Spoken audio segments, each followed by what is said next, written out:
Foul এই বাউলদের কথা শোনা যাবে না। এদেশে হক্কানি ওলামা ইকরাম আছেন, এদেশে সারসিনা দরবার আছে, এদেশে চরমনাই দরবার আছে, এদেশে জয়নপুরি খানদান আছে, এই দেশে ফুরফুরার খানদান আছে, এই দেশে সোনাকান্দা আছে, এই দেশে ফুলতলি আছে, এই দেশে চড়াবাঙ্গা আছে, এই দেশে মির্জাগঞ্জের ইয়ারউদ্দিন খলিফার দরবার আছে, এই দেশে অসংখ্য আলেম ওলামার দরবার আছে। বাংলাদেশের ভিতরে বরিশাল বিভাগ হচ্ছে আলেমদের কারখানা, সেই বাংলার জমিনে আউলিয়া ইকরামদের কারখানা। আপনারা শুনেছেন এই বাউলদের বিরুদ্ধে, এই গরু গোবিন্দের বিরুদ্ধে হযরত শাহজালাল ইয়ামানী রহমাতুল্লাহ আলাইহি তিনি ৩৬০ জন কাফেলা নিয়ে সেই সিলেটের সুরমা নদী পাড়িয়েছিলেন একটা জায়নামাজে চড়ে। সুবহানাল্লাহ। আপনারা লক্ষ্য করেছেন আবুল নামে এক বাউল, তিনি আল্লাহ তাআলাকে নিয়ে কটূক্তি করেছে। নাউজুবিল্লাহ পড়ুন। আল্লাহকে নিয়ে কটূক্তি করার ক্ষমতা কি পৃথিবীর কোনো মানুষেরা রাখে? আল্লাহ রসুলকে নিয়ে কটূক্তি করার ক্ষমতা কি পৃথিবীর কোনো মানুষেরা রাখে? রাখে না। কিন্তু এই আউল নামের ফাউল, এই বাউল নামের ফাউল, এই আবুল কোত্থেকে এসেছে? এই কুফরি মতবাদের আজকের সারা বাংলাদেশকে তিনি উস্কে দিয়েছে, সারা বাংলাদেশের ইমানদারদের কর্ণকহরে আঘাত এনেছে, মুসলমানদের হৃদয়ে রক্তক্ষরণ হচ্ছে। যে আল্লাহ তাআলাকে কটূক্তি করেছে এবং আল্লাহর কোরআনুল কারীমকে কটূক্তি করে বলেছে, আল্লাহ তাআলা সূরা নাস নাজিল করেছেন, বিসমিল্লাহির রহমানির রহিম, কুল আউযু বিরাব্বিন নাস, মালিকিন নাস, ইলাহিন নাস, মিন শাররিল ওয়াসওয়াসিল খান্নাস, আল্লাযী ইউওয়াসওয়িসু ফি সুদুরিন নাস মিনাল জিন্নাতি ওয়ান নাস। এই সূরা নাস নিয়ে এই বাউল কটূক্তি করেছে। তিনি বলেছে আল্লাহ তাআলা কোরআনুল কারীমের ভিতরে নাসানাসির কথা কেন বললেন? কন্না আউযুবিল্লাহ।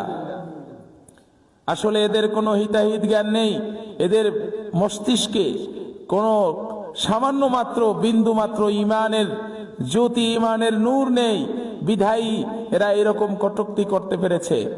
প্যারে হাজিরিন, অথচ এই বাউলরা যে বাদ্যযন্ত্র ব্যবহার করে গান করছে, এই বাউলরা যে বাদ্যযন্ত্র ব্যবহার করে বিভিন্ন জায়গায় তারা যে পরিবেশ নষ্ট করছে, ইমানদারদের ইমান হরণ করছে, তাদের সম্পর্কে আল্লাহর হাবিব সাল্লাল্লাহু আলাইহি ওয়াসাল্লাম বলেছেন, ইন্নাল ইসতিমাআল গিনা হারামুন, নিশ্চয়ই গান শোনা হারাম। গান শোনা কি? গান শোনা কি? হারাম। ওয়াল জুলুসা ফিহি নিফাকুন, যেই সমস্ত মানুষেরা এলাকায় কোনো বাউল শিল্পী গান গাইলে, কোনো বাদ্যযন্ত্র ব্যবহার করা কোনো গায়ক যদি গান গায়, সেই গানগুলো শুনে যদি কেউ মজলিসে বসে বসে আরাম পায়, এই মজলিসে বসা এটা নেফাকি, এটা মুনাফিকি। এটা কি? মুনাফিকি। আল্লাহ রাসূল সাল্লাল্লাহু আলাইহি সাল্লাম আরো বলেছেন, শোনো দুনিয়ার মানুষ, ওয়া তালাজ্জুদু ফিহি কুফরুন, গান শুনে একদল মানুষ হাতে তালি দেয়, আছে না নাই? গান শুনে এরপরে হাতে তালি দেয়, ক্লাপ মারে। আল্লাহ রাসূল বলেন, ওয়া তালাজ্জুদু ফিহি কুফরুন, যেই লোকটি গান শোনার পরে হাতে তালি দিল, এই লোকটি কুফরি করলো, মুসলমান থেকে খারিজ হয়ে গেল, বেঈমান হয়ে গেল। কন্না আউযুবিল্লাহ।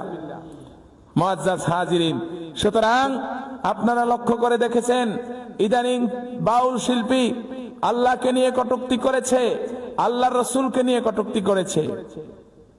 কেমন নির্বোধ, কেমন বেয়াদব, কেমন অসভ্য হতে পারে! সে বলে আল্লাহ তাআলা তিনি শুধু একাই, তার সাথে আর কাউকে কেন শরীক নিলেন না?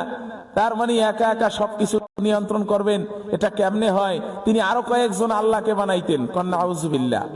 এই বাউল শিল্পী এই যে কটূক্তি করেছে আল্লাহ তাআলাকে, তার ঈমান চলে গেছে।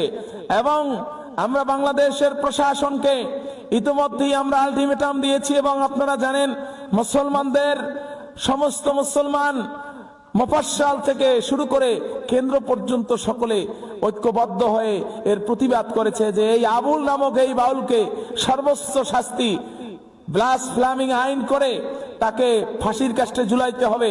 কারণ আল্লাহকে যেই লোকটি গালি দেয়, আল্লাহকে যেই লোকটি কটূক্তি করে, আল্লাহর কোরআনকে যেই ব্যক্তি অবমাননা করে, বলে কুলাউজ রব্বিন নাস, মালিকিন নাস, ইলাহিন নাস, এত নাচানাচি কেন? নাউজুবিল্লাহ। আল্লাহর কোরআনে আল্লাহ কি বলছেন আর সে কি ব্যাখ্যা করলো, এই বাউল শিল্পী বলেন। নাউজুবিল্লাহি মিন জালিক। অথচ আল্লাহর নবী বলেছেন ইন্নাল ইস্তেমা আল গিনা হারামুন, গান শোনা হারামি, ওয়াল জুলুসা ফিহি নিফাকুন, গানের মজলিসে যারা বসে যায় তারা মুনাফিক হয়ে যায়, ওয়াত তালাজ্জুদু ফিহি কুফরুন, আর যেই লোকটা গান শুনে হাতে কেলাপ মারে সে বেঈমান হয়ে যায়, কাফের হয়ে যায়। নাউজুবিল্লাহি মিন জালিক।